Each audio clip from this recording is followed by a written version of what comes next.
जी sir. ठीक है sir यहाँ पर बहुत सारे व्यूअर्स के लगातार सवाल आ रहे हैं। संजू जाट जी का जो सवाल है उन्होंने तो एकदम भावुक कर दिया, एकदम इमोशनल टाइप कर दिया उन्होंने। तो उन्होंने बोला आप दोनों को मेरी प्यार भरी राम राम। राम राम सर, और भगवान आपको यूं ही हमेशा खुश रखे। अरे वाह, इस तरह की अगर वेरी। जी, कुछ कहना चाह तो रहे हैं सर आप, ये बोनस है आपके लिए। बिल्कुल बोनस सर, है ये सर बोनस हमारे लिए, है। बिल्कुल। हीरा मणि चतुर्वेदी जी का भी सवाल आया, कलबिन का सवाल आया था। हम बहुत जल्द सवाल आपको इंक्लूड करेंगे। बिल्कुल, और जो व्यूअर है देखिए, इतना अच्छा लगता है सर, इतना अपनापन लगता है। और इस तरह की अगर ब्लेसिंग मिलती रहे, बड़ों की ब्लेसिंग और हमारे व्यूअर्स की ब्लेसिंग, तो मतलब दिल खुश हो जाता है। सर मेरा सवाल आपसे है, क्योंकि आप मार्केट्स की बात कर रहे थे सर, मैं आपसे ये समझना चाह रहा हूँ सर, क्योंकि अब FY26 के Q1 के नंबर्स की शुरुआत हो चुकी है और मार्केट पे आप बहुत पैनी नज़र रखते हैं। जब भी मैंने आपको शो किया सर, बहुत कुछ सीखने को मिलता है आपसे। मैं आपसे ये समझना चाह रहा हूँ सर, हमने लगातार देखा पिछले 1 साल से जो है बाज़ार में दबाव देखने को मिला, क्योंकि अर्निंग उतनी अच्छी नहीं आ रही थी।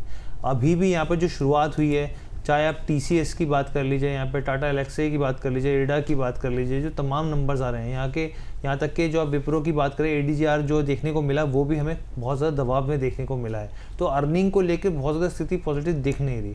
ऐसे माहौल में सर, स्मॉल कैप निवेशकों के लिए आपकी क्या सलाह रहेगी? पहली चीज़। दूसरी चीज़, क्या अगर कोई स्मॉल कैप फंड में निवेश करना चाहता है कि भाई अब बाजार गिर रहा है तो चलो पैसा डाल देते हैं इसमें, लेकिन अगर फंडामेंटल, क्योंकि आप फंडामेंटल्स की बात करते हैं, तो फंडामेंटल कंपनी के जो है वो अगर हिले हुए हैं, कमज़ोर हैं मान लीजिए फिलहाल के लिए यहाँ पर, क्योंकि अनसर्टेनिटी है, बहुत सारे कारण भी हैं यहाँ पर, तो ऐसे में सर क्या सलाह है आपकी, क्या करना चाहिए स्मॉल कैप निवेशकों को?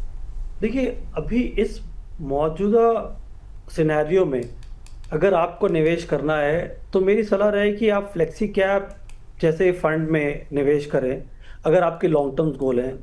तो उसमें क्या होता है कि fund manager large cap position रख रहा है अभी, उसके अलावा मिड एंड स्मॉल कैप की जो क्वालिटी कंपनीज हैं वो ऑटोमेटिक लग।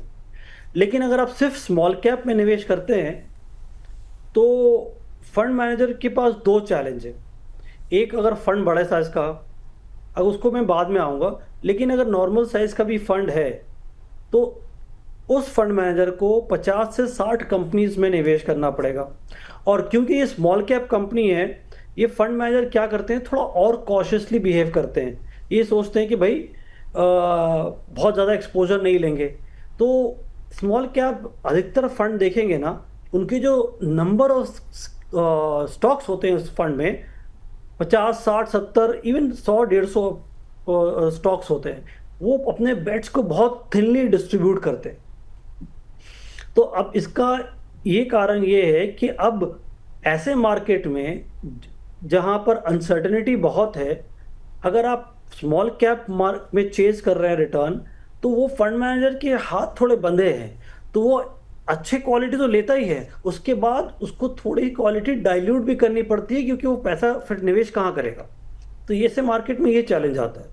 दूसरा है, अगर उसका फंड का साइज बहुत बड़ा है, तो मान लीजिए कोई फंड है जैसे कि 50,000 करोड़ का फंड है। अब उस फंड मैनेजर को अगर 100 स्टॉक भी लेना है 1-1%, तो मतलब ये हो गया, तो एक फंड में उसे 500-500 करोड़ पे निवेश करना पड़ेगा। तो 500 या 1000 करोड़ किसी भी स्मॉल कैप कंपनी में निवेश करना मतलब है कि उस कंपनी में एक साइजेबल एक्सपोजर आप ले रहे हैं। अगर वो कंपनी 10,000 करोड़ की कंपनी है तो आप उसकी कंपनी का 10% ले रहे हैं। तो ये सब चैलेंजेस फंड मैनेजर के लिए आते हैं। और स्मॉल कैप में लिक्विडिटी थोड़ी सी कम भी रहती है।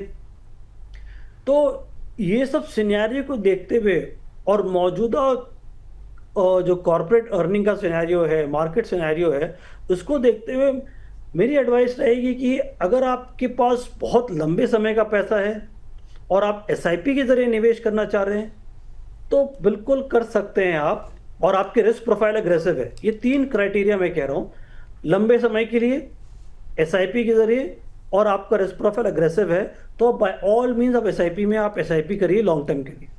लेकिन अगर आपको मार्केट के उतार चढ़ाव से घबराहट होती है, या आप बहुत ज़्यादा जोखिम नहीं ले पाएंगे मार्केट का, तो मेरी सलाह रहे कि आप फ्लेक्सी कैप में इन्वेस्ट करिए। इस मौके में अग्रेसिव रिटर्न ब्लाइंडली चेज मत करिए।